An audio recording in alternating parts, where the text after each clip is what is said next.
Eh bien, salut tout le monde, ici Kev Intel. Donc, on se retrouve ici dans une nouvelle vidéo concernant l'électricité. Je vais vous présenter une petite vidéo là que j'ai préparée que j'ai fait avec mon appareil photo, que je voulais faire depuis assez longtemps, mais bon, j'avais pas trouvé le temps de le faire. Puis voilà, fallait l'envie. Enfin, j'avais pas trop envie de le faire. Maintenant que j'étais prêt à le faire. Donc cette vidéo vous présente tout simplement enfin, vous synthétise, on va dire que qu'un moteur, quel que soit son type, enfin, dans le cas d'un ventilateur, se comporte comme un moteur. Bon, donc quand vous l'alimentez, tout simplement, ben, les hélices tournent. Et quand vous l'alimentez plus, les hélices, tout simplement, s'arrêtent de tourner. C'est aussi simple que ça. Euh, Par contre, maintenant, si vous, j'allais dire, par une force qui est bah, l'air, le vent, on va dire, si vous vous rapprochez, on va dire, vous faites tourner, j'allais dire, le ventirad, donc qui n'est pas alimenté, mais que vous le faites tourner tout simplement juste par la force du vent, et ben vous récupérez une tension à sa sortie. C'est aussi simple que ça.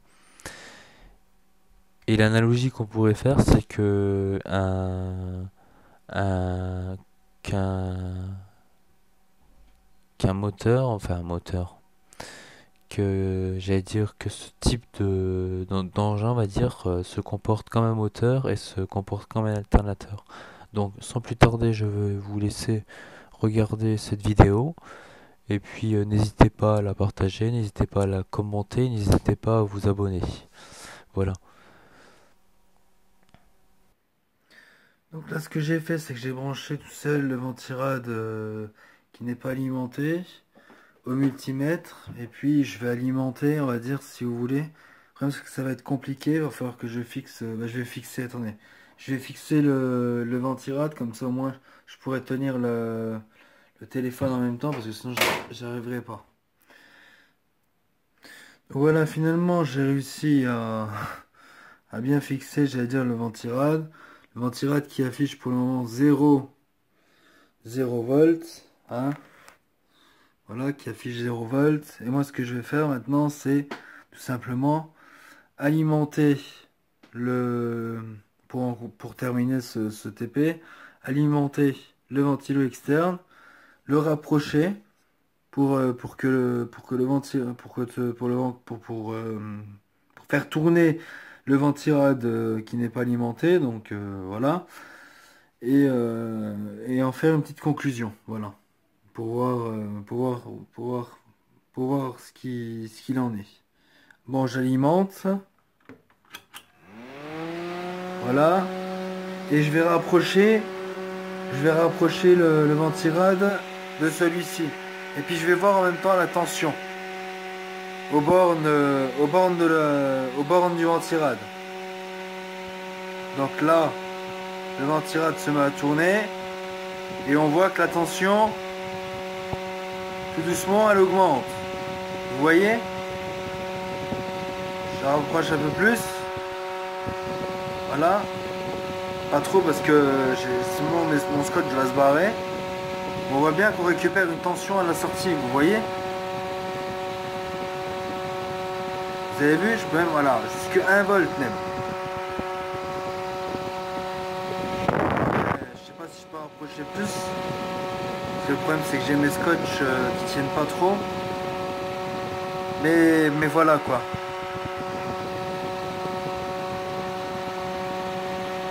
Là. Vous voyez là, on a une tension de 1,43 aux bornes finalement du ventirad qui n'est alimenté que par la force du vent, j'allais dire, de ce ventirad là en fait.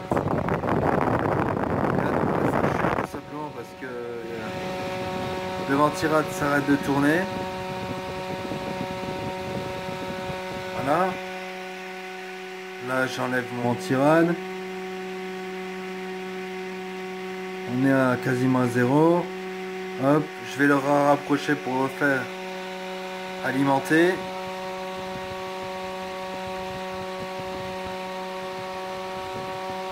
Et là, on peut voir de nouveau que la tension augmente. Voilà. Donc, tout ça pour conclure, donc j'arrête tout. Voilà.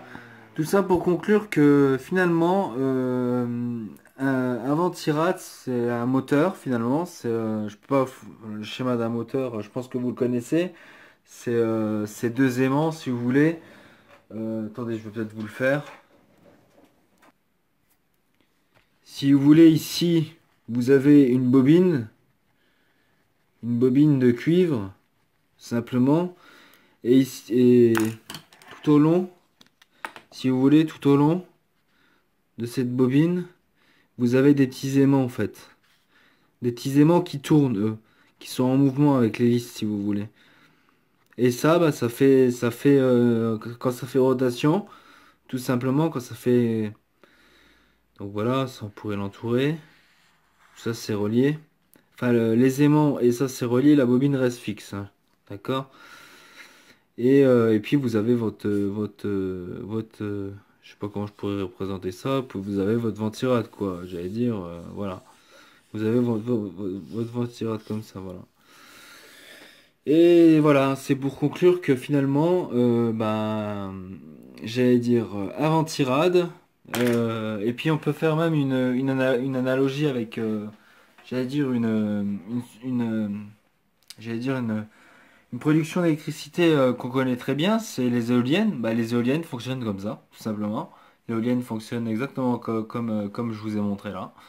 C'est pas plus compliqué que ça. Et ça, c'est pour les éoliennes et pour, j'allais dire, pour les, comment dire, tout ce qui est barrage. Bah là, pareil, c'est par pression. Vous avez si vous voulez, c'est enfin, c'est compliqué à vous, ce serait compliqué à vous dessiner, mais j'allais dire, vous avez un gros coin d'eau ici. Ici, vous récupérez un tout petit peu d'eau. Et si vous voulez, vous avez une bobine.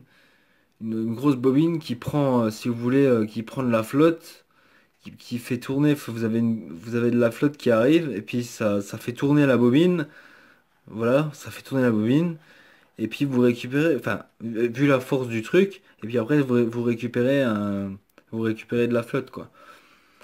Mais voilà comment que ça fonctionne. Et puis dans le truc, dans le barrage, parce que ça c'est le truc, ça c'est un barrage.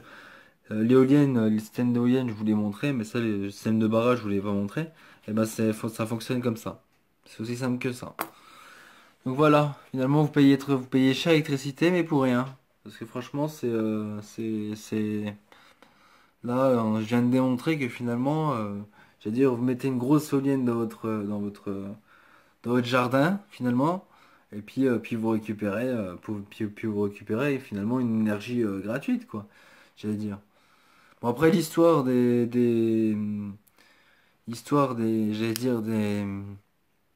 que vous mettez des aimants etc., etc. Bon, ça, j'y crois pas trop, mais je veux pas dire que c'est faux, je veux pas dire que c'est vrai non plus, mais j'y crois pas trop. Voilà, donc c'est la fin de cette vidéo. J'espère qu'elle vous aura plu, et puis à bientôt dans une prochaine vidéo qui concernera cette fois-ci le Raspberry Pi, l'Arduino ou l'électricité en général. Bon, ça c'est une vidéo qui en faisait partie. Voilà. Bon. Abonnez-vous à ma chaîne et n'hésitez pas à poster vos commentaires. À bientôt dans une prochaine vidéo.